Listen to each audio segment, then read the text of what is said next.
Coucou tout le monde et bienvenue à ce nouvel épisode. Dernièrement, je vous ai offert plusieurs histoires parlant de maladies mentales. J'espère d'ailleurs que vous avez apprécié. À cause d'un mois de janvier 2026 plutôt intense côté féminicide et question de conscientiser les hommes en général à ce propos, car il faut en parler si on veut que les choses changent, j'ai cette fois décidé de vous présenter un cas de violence conjugale. Je vous ai souvent parlé de ce sujet et tant qu'il le faudra, je n'arrêterai pas de le faire. L'année 2026 commence avec un bilan préoccupant en matière de féminicide, ce qui est un très mauvais présage. Elle vient à peine de commencer que déjà 5 femmes auraient été tuées dans un contexte de violence conjugale au Québec, alors que 15 féminicides avaient été déclarés dans l'année 2025. Une augmentation de plus de 22 en 5 ans. Les maisons d'hébergement débordent et le taux d'occupation moyen s'établit à 117,8 pour janvier 2026. C'est complètement révoltant. Pire, l'organisme SOS Violence conjugale a dû rejeter la moitié des demandes d'hébergement l'année dernière en raison du manque de place dans les centres destinés aux victimes de violences par leurs conjoints. On ne veut surtout pas se retrouver avec autant de décès par féminicide qu'en 2021. Souvenez-vous, 24 femmes et filles ont été tuées cette année-là au Québec. Ces trop nombreux décès avaient aussi fait 14 orphelins. Toujours en 2021, une 7e femme est morte sous les coups de son conjoint en moins de 6 semaines au Québec. C'est inconcevable. J'ai donc décidé de vous raconter l'histoire de cette 7e victime. Mon nom est Nini la Terreur et je suis impatiente de vous raconter cette nouvelle histoire. Vous êtes prêts? C'est parti! Il était une fois l'histoire de Rebecca Love Harry. Rebecca Love Harry est une jeune maman de 29 ans. Son garçon, la prunelle de ses yeux, a quant à lui 9 ans. Becky, comme ses amis et sa famille la surnomment, est une femme exceptionnelle. Elle aime le rap et le freestyle, va à l'église régulièrement, adore cuisiner avec son garçon et aime beaucoup voyager. Elle est aussi adorée par sa fratrie, soit de ses 3 sœurs et de son frère. Cette maman extraordinaire a le sourire aux lèvres du matin au soir et adore la mode. Une rassembleuse qui aime bien avoir son petit monde autour d'elle. C'est aussi une vraie guerrière. Toute petite, à l'âge d'environ 2 ans, elle a été diagnostiquée avec une tumeur de Wilms. Il s'agit d'une forme rare de cancer du rein qui touche principalement les jeunes enfants. Elle a dû passer au travers d'une difficile chimiothérapie dont elle s'est remise assez rapidement, comme si rien de tout ça n'avait jamais existé. Elle a bien vieilli et en pleine santé depuis cette époque. Il y a environ 3 ou 4 mois de ça, cette femme fait la rencontre de Brandon McIntyre, qui est rapidement devenu son nouveau petit copain. Sans doute à cause de la crise sanitaire qui sévissait, du jour au lendemain, il est aussi devenu son colocataire. Mauvaise idée. La sauvage agression dont sera malheureusement victime Rebecca Harry se déroulera chez l'ex-copine de son nouvel amoureux dans l'arrondissement de La Salle à Montréal. Cette soirée avait pour but de s'amuser, boire beaucoup d'alcool et danser. Cet ex, qui a eu un enfant avec Brandon McIntyre, ne sera toutefois jamais identifié car elle a aussi été une de ses victimes dans le passé. Nous verrons ça plus loin dans l'histoire. Cette soirée improvisée se déroule à merveille jusqu'au moment d'aller au lit, aux alentours d'1 heure du matin. Nous sommes maintenant le 19 mars 2021 lorsqu'un drame horrible survient. Maintenant, place à l'horreur.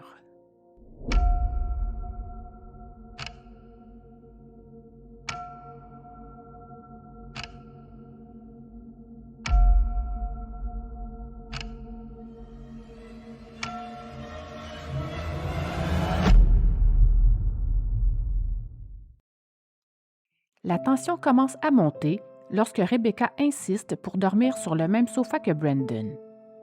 Normal, vu que c'est son petit copain. Cependant, Brandon se fâche à cause de son insistance et, devant son refus, Rebecca devient contrariée à son tour.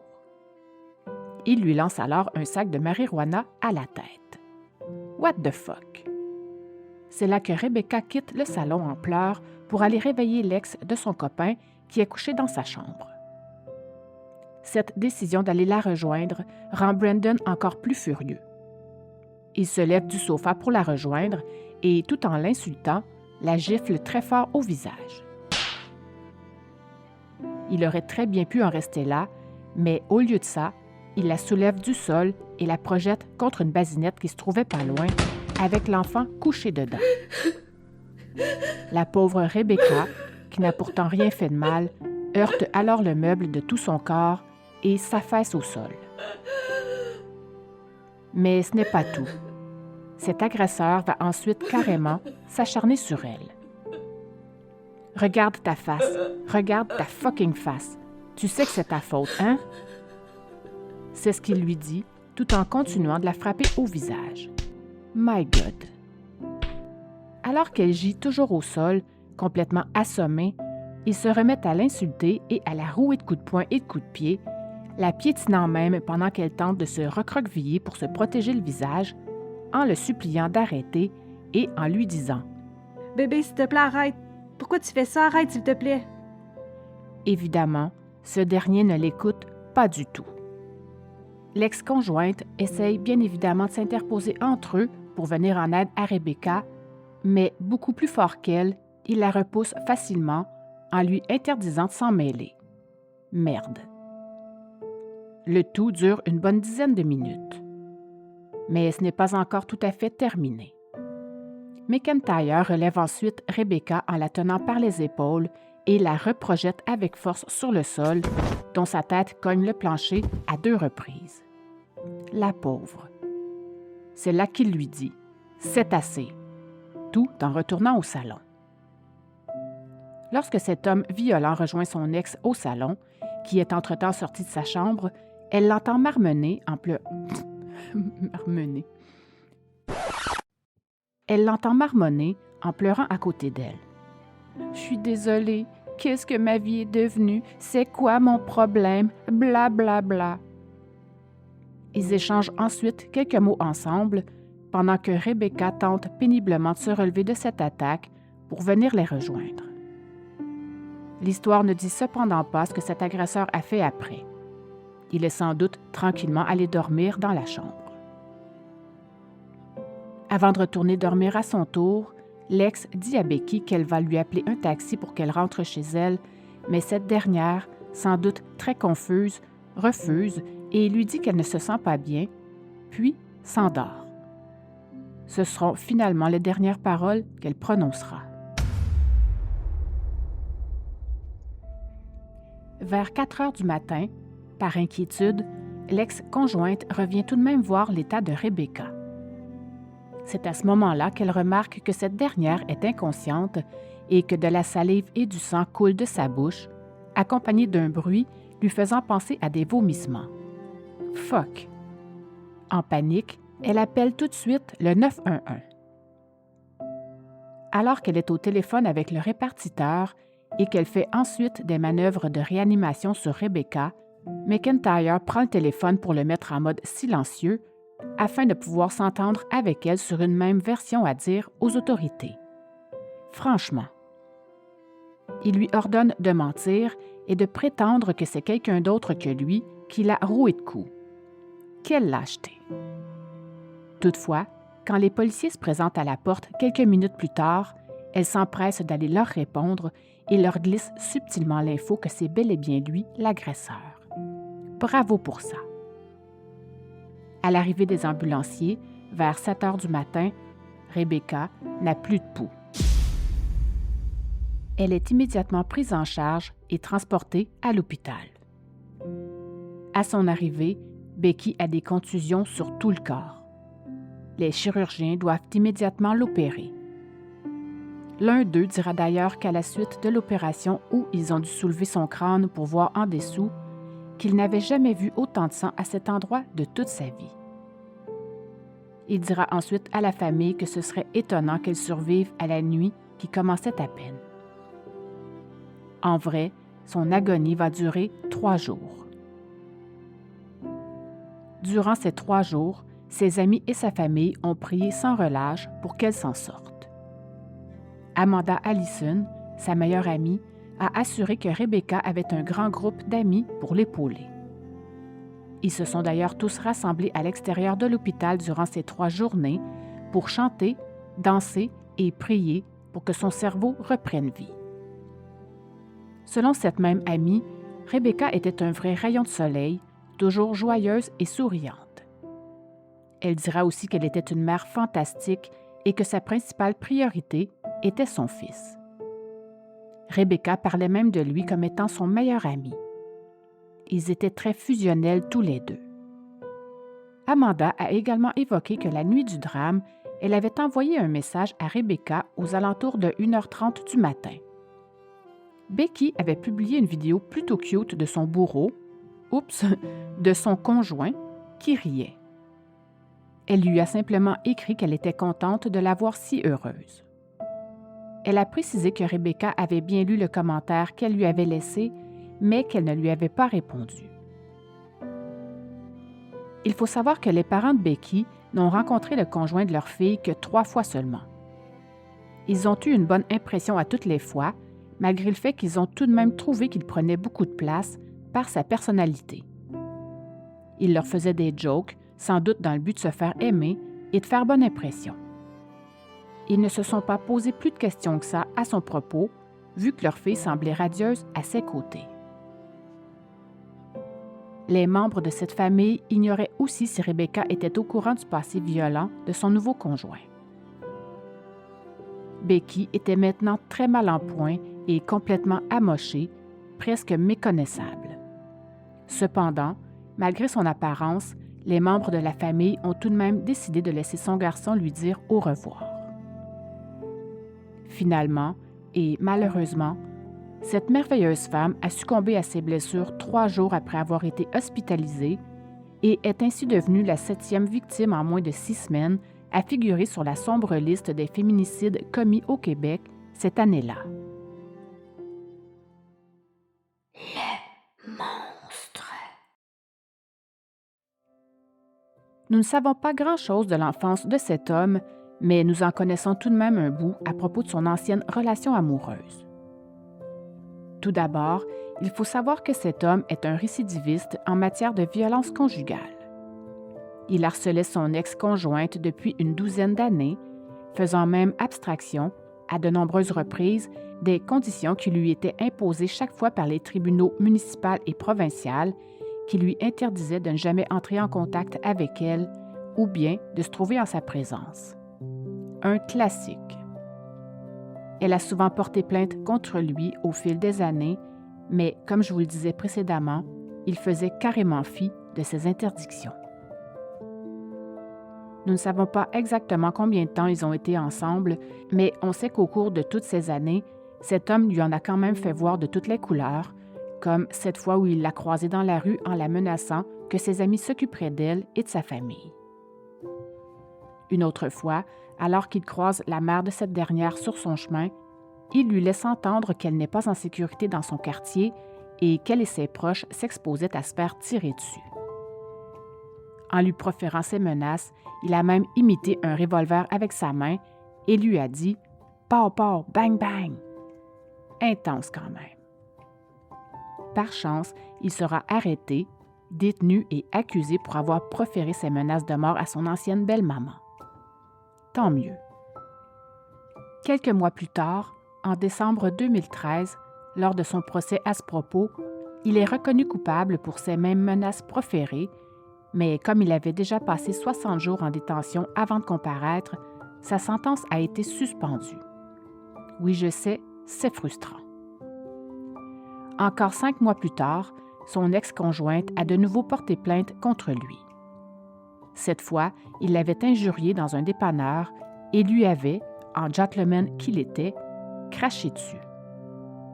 Quelques jours encore après cet événement, Il l'a cette fois suivie alors qu'il lui était toujours interdit de se trouver à moins de 200 mètres d'elle. Bref, un maudit bon gars. Elle vivait carrément dans un climat de peur et d'intimidation. Ces inconduites l'amèneront à être encore une fois arrêtée et détenue pour non-respect des conditions.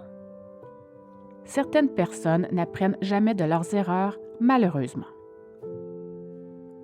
Le hic concernant cette nouvelle arrestation, c'est que sa propre mère était venue dire en cours que, et je la cite, « Mon fils, c'est un... Mon fils, c'est un très bon gars, une très bonne personne. » Son but était bien sûr de l'aider à obtenir sa liberté en attendant la fin des procédures.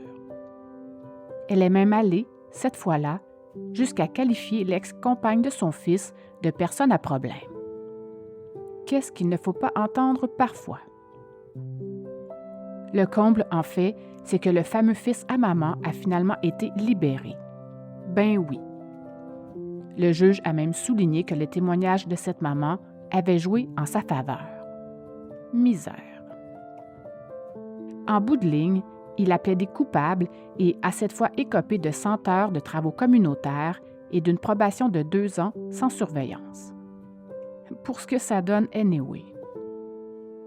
Évidemment, ce n'est pas le premier et ce ne sera pas non plus le dernier à vivre ce genre de cas de récidive. En 2021, une analyse avait démontré que 7 hommes sur 15 auraient tué leur conjointe alors qu'ils étaient déjà connus des tribunaux. Des données du ministère de la Justice établissent d'ailleurs que chaque année, sur le nombre total de dossiers de violence conjugale, le quart concerne le non-respect des conditions. Ça fait peur. Mais revenons plutôt au meurtre crapuleux de Rebecca. Arrestation. Le seul suspect possible dans cette affaire, Brandon McIntyre, est arrêté immédiatement dans cet appartement de la rue des Oblats à La Salle. Au moment de sa comparution, le décès de sa conjointe n'est pas encore confirmé et ses amis prient toujours pour qu'elle s'en sorte. Cependant, une fois son décès confirmé, cet homme, arrêté sur les lieux du crime le jour même et accusé en premier lieu de voies de fait graves, fait maintenant face à de nouveaux chefs d'accusation, soit ceux de meurtre non prémédité sur sa conjointe, mais aussi d'une autre accusation de voies de fait simple sur une deuxième présumée victime. On parle bien sûr ici des coups assenés à son ex. Les journalistes qui étaient sur place au moment de l'énoncé de ces chefs d'accusation ont alors entendu l'avocat de l'accusé affirmer que son client était bouleversé et très ébranlé par l'ensemble des événements. Oui. En attente du procès, une autopsie est demandée afin de connaître précisément la cause du décès de Rebecca. Je vous en reparle brièvement plus loin dans l'histoire.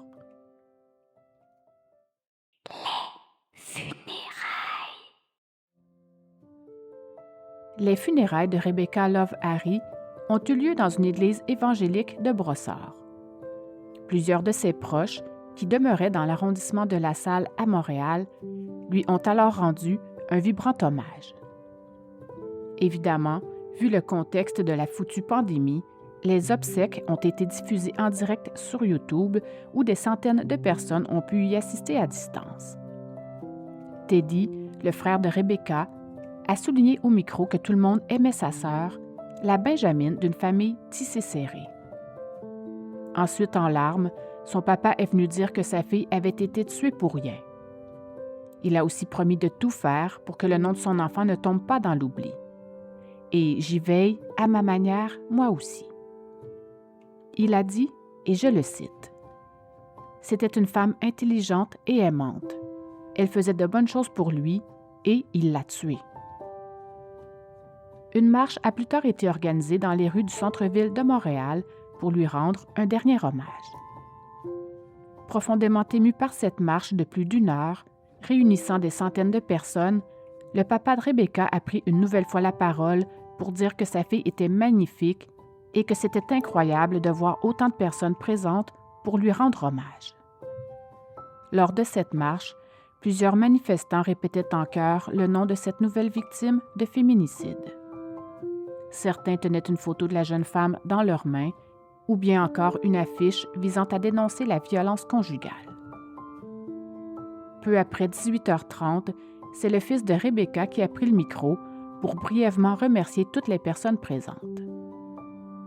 Le sourire contagieux et la joie de vivre de cette nouvelle victime de violence conjugale manquera assurément à tous les gens qui la connaissaient bien.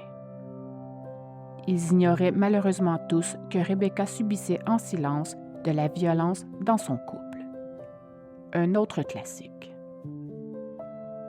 Un peu avant que le procès ne débute, le rapport d'autopsie est sorti. Le pathologiste y a révélé la présence de plusieurs contusions au visage et au corps de Rebecca et a conclu que son décès était dû à une hémorragie cérébrale causée par un traumatisme à la tête. À la suite de ce rapport, les proches de la victime ont décidé de diffuser un maximum d'infos à propos de la violence conjugale. Ils espéraient surtout que les gens soient mieux au fait des signes avant-coureurs.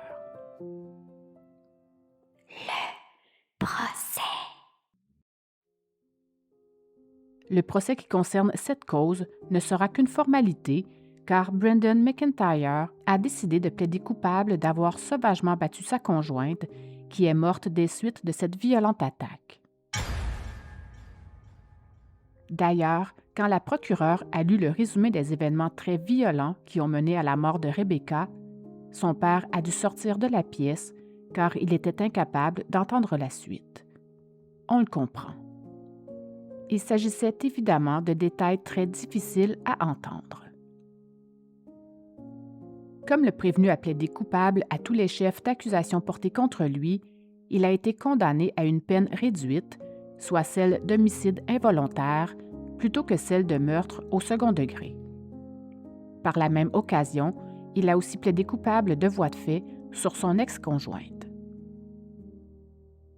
Avant que la sentence ne soit prononcée, plusieurs des proches de la victime sont venus livrer des témoignages extrêmement bouleversants, dont celui de son fils, maintenant âgé de 11 ans, qui est venu dire aux gens présents dans la salle de cour « Chère maman, je t'aime beaucoup, beaucoup. Je pense tellement à toi.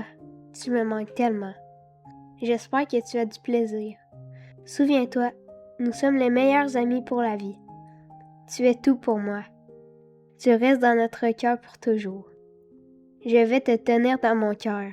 Je t'aime. » Au retour d'une courte pause, question de décompresser un peu, les gens dans la salle ont pu entendre le meurtrier râler lors de son témoignage. Effectivement, c'est en pleurant à chaudes larmes que ce tueur s'est confondu en excuses, en disant prendre 100% de la responsabilité de ses gestes. Il reconnaissait sa responsabilité, tout en avouant ne pas comprendre comment cette soirée avait pu autant dégénérer. Comme il a plaidé coupable à une accusation réduite d'homicide involontaire, malgré le fait qu'il était accusé de meurtre non prémédité, il évite presque assurément une peine de prison à vie. Brendan McIntyre, ce monstre sur deux pattes, a été condamné à 14 ans de détention pour avoir battu à mort sa conjointe, une jeune mère adorée de tous. La conclusion. Le 1er janvier 2026, Tajana Désir, 31 ans, a été poussée en bas d'un balcon de 3 étages par son ex-conjoint à la suite d'une dispute à Montréal. Le 5 janvier 2026, Marie Ikukuk Tukalak, 54 ans, a été tuée par son conjoint dans leur domicile avant que celui-ci ne s'enlève la vie à Puvirnituk. Elle est retrouvée morte par ses enfants sur le plancher de sa cuisine. Le 7 janvier 2026, Susanna Rocha Cruz, 44 ans, a été retrouvée dans le fleuve Saint-Laurent, près du quai 22 à Québec, après plusieurs jours de recherche. Son conjoint a depuis été arrêté. Elle voulait le quitter, mais il ne voulait pas. Le 18 janvier 2026, Véronique Champagne, 40 ans, aurait été mortellement poignardée à l'arme blanche par son conjoint avant que ce dernier ne foute le feu dans leur logement de Rougemont. Ils étaient en instance de divorce. Le 26 janvier 2026, Mary-Kate Ottawa, 39 ans, aurait été tuée par son ex-conjoint qui se serait enlevé la vie après avoir passé à l'acte. Mary-Kate habitait à Manawan, une communauté atikamekw au nord de Joliette. Quelques heures avant l'enregistrement de cet épisode, un autre féminicide s'est produit. Le 1er de ce mois de février, qui commence à peine. Il s'agit de Sonia Maricela González Velasquez, 54 ans, de Brossard. Elle aurait été tuée par son conjoint à l'arme blanche avant que ce dernier ne se donne la mort. Une fois encore, l'homme avait été violent envers sa femme dans le passé et était même sous bracelet électronique au moment des faits. Jusqu'où cette liste va-t-elle continuer? Il faut vraiment éduquer les hommes à ce sujet et surtout commencer cette éducation dès l'enfance. Il faut aussi leur apprendre à se contrôler, mais aussi sensibiliser les femmes à briser le silence qui entoure toute cette violence dont elles sont victimes. Il faut leur dire qu'elles ne doivent surtout pas avoir honte d'en parler. On nous a habitués à reconnaître la violence physique lorsqu'elle prend forme de coups ou quand elle blesse physiquement une victime. Mais on peut avoir de la difficulté à reconnaître que le fait de retenir quelqu'un par le bras contre sa volonté ou bien de lui tirer les cheveux en sont également des manifestations. Un tribunal spécialisé en matière de violence sexuelle et de violence conjugale est en train de voir le jour au Québec. Un projet pilote en ce sens vient tout juste de se terminer. Soyons patients. De nouveaux outils seront sous peu à notre disposition. Ça ira mieux bientôt. Si tu es victime de violences au sein de ton couple, tu peux appeler la ligne d'urgence de SOS Violence conjugale. Cependant, si c'est toi l'agresseur ou que tu sens que tu pourrais perdre le contrôle, il y a aussi un organisme pour t'aider à t'en sortir. N'hésite donc pas à contacter l'association À cœur d'homme. Ils sauront te guider et t'apporter l'aide nécessaire pour t'éviter de commettre l'irréparable. Afin que la violence cesse, il est essentiel qu'une personne prenne conscience que les gestes qu'elle pose relèvent entièrement de sa responsabilité et qu'en faisant des choix différents, elle peut changer ses comportements. Voilà! J'espère que cet épisode vous a plu. Si vous aimez le genre d'histoire que je vous raconte, n'hésitez surtout pas à aller me mettre 5 étoiles et à parler de mon podcast. Cela me ferait non seulement très plaisir, mais ça m'aiderait aussi grandement à me faire connaître davantage. Avant de terminer, j'aimerais sincèrement remercier Nathan et Mimi pour leur participation à cet épisode. Ce fut très apprécié. J'aimerais également remercier Megan, que vous entendrez d'ailleurs à la toute fin de cet épisode. Vous pouvez aller dormir maintenant, mais si j'étais vous, je jetterais quand même un œil sous le lit et je crois que je dormirais seule pour cette nuit. On ne sait jamais. OK, bye!